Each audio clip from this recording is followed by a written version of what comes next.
بسم اللہ الرحمن الرحیم۔ شروع اللہ کے بابرکت نام سے جو بڑا مہربان نہایت رحم کرنے والا ہے۔ اس ویڈیو میں ہم بات کریں گے کہ فرعون پر اللہ کے کس طرح کے عذاب نازل ہوئے۔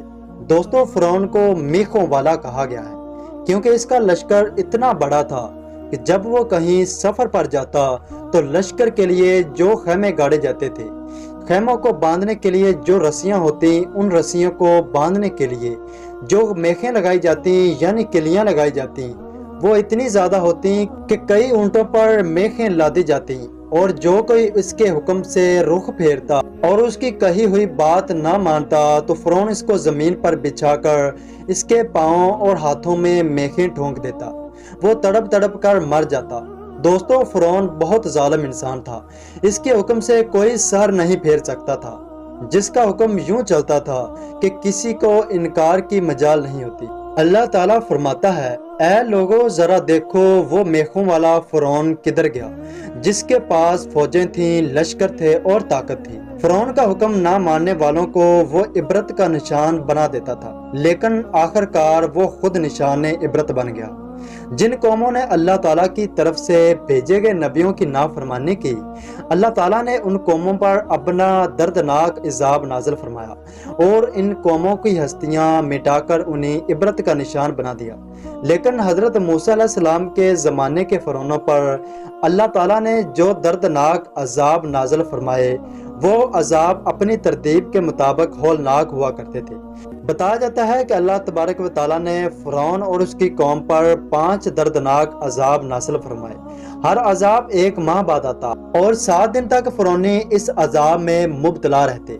7ویں دن حضرت موسیٰ علیہ السلام کی دعا سے وہ عذاب ٹل جاتا۔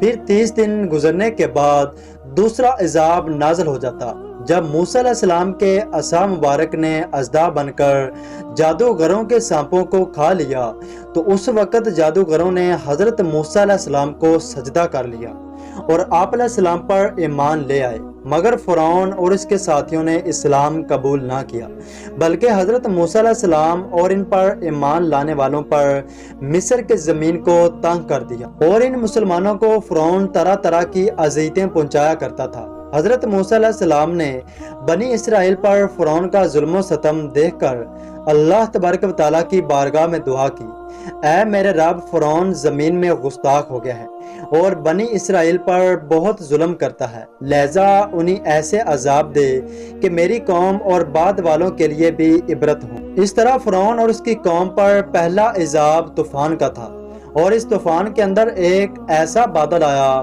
کہ ہر طرف اندھیرا چھا گیا، اور اسی دوران اتنی تیز بارش شروع ہو گئی یہاں تک کہ فرعون اور اس کی قوم کے گھر پانی سے بھر گئے۔ فرعونی کوئی کام نہیں کر سکتے تھے، پانی اس قدر زیادہ تھا کہ ان لوگوں کے سر ہی نظر آتے تھے۔ فرعون اور اس کی قوم کے باغات اور کھیت سب تباہ ہو گئے، اور یہ صورتحال مسلسل 7 روز تک چلتی رہی، جبکہ بنی اسرائیل اور فرعونیوں کے گھر ساتھ ساتھ ہی تھے، مگر مسلمانوں کے گھروں میں پانی داخل نہ ہوا اور وہ امن میں رہے۔ دوستو، 7ویں دن فرعون بھی ہمت ہار گیا اور فرعون کی قوم حضرت موسیٰ علیہ السلام کی بارگاہ میں حاضر ہوئی اور حضرت موسیٰ علیہ السلام سے عرض کرنے لگے کہ آپ اپنے رب سے کہیں کہ اس عذاب سے ہمیں نجات دے دے، تو ہم آپ کے رب پر ضرور ایمان لے آئیں گے اور بنی اسرائیل کے مسلمانوں کو آزاد کر دیں۔ چنانچہ حضرت موسیٰ علیہ السلام نے اللہ تبارک و تعالیٰ کی بارگاہ میں دعا فرمائی اور اللہ تعالیٰ نے آپ علیہ السلام کی دعا قبول فرما لی اور ان پر سے یہ عذاب ہٹا دیا گیا۔ اس عذاب کے ہٹنے کے بعد ایسی ہریالی سرسبزی نمودار ہوئی کہ اس سے پہلے مصر میں کبھی نہ دیکھی گئی۔ پیداوار میں خوب اضافہ ہوا۔ ان نعمتوں کو دیکھ کر فرعون کی قوم کہنے لگی کہ یہ عذاب تو ہمارے لیے باعث نعمت تھا۔ وہ پھر سرکشی کرنے لگے اور آپ علیہ السلام پر ایمان نہ لائے، اور پھر اسی طرح بنی اسرائیل کے مسلمانوں پر ظلم کرنا شروع کر دیا۔ 1 ماہ گزرنے کے بعد اللہ تبارک و تعالیٰ نے فرعون اور اس کی قوم پر دوسرا عذاب نازل کر دیا۔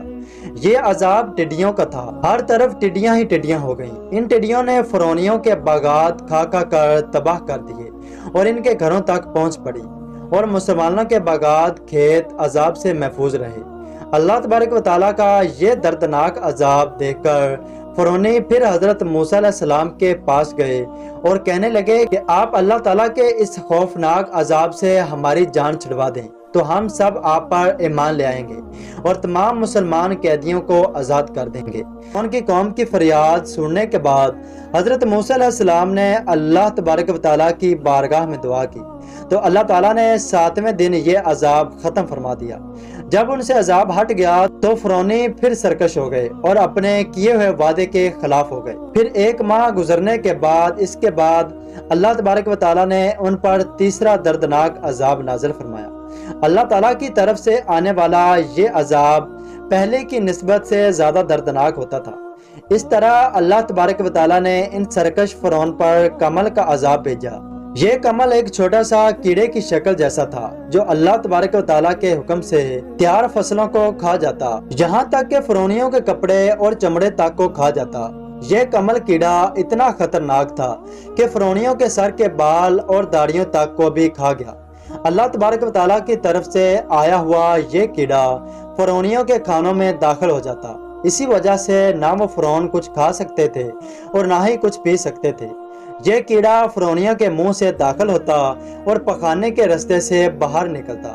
فرعون نے باہر سے اناج منگوایا تاکہ اسے کھا کر گزارا کیا جائے، لیکن وہ اناج بھی بچ نہ سکا۔ فرعون نے یہ چال چلی کہ اپنی قوم کے کچھ لوگوں کو حضرت موسیٰ علیہ السلام کے پاس بھیج دیا کہ وہ اللہ تبارک و تعالیٰ کی بارگاہ میں دعا کریں اور ہمیں اس دردناک عذاب سے نجات دلائیں۔ تو ہم آپ کو یقین دلاتے ہیں کہ اس بار ضرور ہم آپ پر ایمان لے آئیں گے اور بنی اسرائیل پر ظلم نہیں کریں گے۔ لہذا آپ علیہ السلام نے دعا کی اور 7ویں دن ان لوگوں پر سے اس عذاب سے چھٹکارا حاصل ہوا۔ لیکن ہر بار کی طرح اس بار بھی فرعونیوں نے آپ علیہ السلام پر ایمان نہ لایا اور کہنے لگے کہ یہ عذاب تو ہمارے خدا فرعون کی وجہ سے ختم ہوا ہے۔ 1 ماہ گزرنے کے بعد پھر اللہ تبارک و تعالیٰ نے فرعون اور اس کی قوم پر چوتھا عذاب نازل فرمایا۔ یہ عذاب مینڈکوں کا عذاب تھا۔ ان کے گھروں کے اندر باہر مجلسوں میں ہر طرف مینڈک ہی مینڈک ہو گئے اور ان مینڈکوں کی تعداد اتنی تھی کہ جب بھی کوئی فرعون بات کرنے کے لیے منہ کھولتا تو اس کے منہ کے اندر مینڈک گھس جاتا، یہاں تک کہ فرعونی کے جسم پر سینکڑوں مینڈک سوار رہتے۔ اس عذاب سے تانگ آ کر فرعونی پھر آپ علیہ السلام کی خدمت میں حاضر ہوئے اور کہنے لگے کہ اس بار ضرور آپ پر ایمان لائیں گے، بس یہ عذاب ہم سے ہٹ جائے۔ چنانچہ پھر حضرت موسیٰ علیہ السلام نے اللہ تبارک و تعالیٰ کی بارگاہ میں دعا کی اور اللہ تعالیٰ نے حضرت موسیٰ علیہ السلام کی دعا کے صدقے یہ عذاب 7ویں دن ختم کر دیا۔ لیکن اس بار بھی فرعونیوں نے سرکشی کی اور آپ علیہ السلام پر ایمان نہ لائے۔ اس بار تو 1 ماہ بھی نہ گزرا تھا کہ اللہ تبارک و تعالیٰ کی طرف سے ان فرعونیوں پر 5واں ہولناک عذاب مسلط ہو گیا۔ یہ عذاب اتنا خطرناک تھا کہ ایک دم سے فرعونیوں کے چشمے اور کنویں اور نہریں خون سے بھر گئیں۔ فرعونی کہیں بھی نظر مارتے تو خون ہی خون نظر آتا تھا۔ فرعونی پیاس سے تڑپنے لگے اور اس عذاب سے تانگ آ کر فرعون کے پاس گئے تو اس وقت فرعون کے سرکش نے اپنی قوم سے کہا کہ یہ حضرت موسیٰ علیہ السلام کی جادوگری اور نظر بندی سے ہے۔ فرعون کی قوم نے آگے سے کہا کہ یہ کیسی جادوگری اور نظر بندی ہے کہ ہمارے کھانے پینے کی تمام اشیاء خون سے بھری پڑی ہیں جبکہ تمام مسلمان امن و ایمان میں ہیں۔ اس پر فرعون نے حکم دیا کہ مسلمانوں کے کنویں سے ایک ساتھ پانی نکال کر لائیں، لیکن مومنین جس برتن سے پانی نکالتے تو وہ نہایت ہی صاف ہوتا اور فرعونی جب اس برتن سے پانی نکالتے تو تازہ اور گہرا خون نکلتا۔ آخرکار حضرت موسیٰ علیہ السلام کے پاس آئے اور رو رو کر کہنے لگے کہ ہمیں اس عذاب سے نکال دیں، ہم کبھی سرکشی نہیں کریں گے۔ لہذا آپ نے اللہ سے دعا فرمائی اور اللہ تبارک و تعالیٰ نے ان فرعونیوں پر سے یہ عذاب ڈال دیا۔ مگر یہ قوم اتنے دردناک عذابوں کو دیکھ کر بھی آپ علیہ السلام پر ایمان نہ لائی۔ آخرکار یہ تمام فرعونی اپنے بدبخت بادشاہ فرعون سمیت دریائے نیل کے اندر غرق ہو گئے۔ اس طرح اللہ تعالیٰ نے انہیں غرق کر کے رہتی دنیا کے لیے عبرت کا نشان بنا دیا۔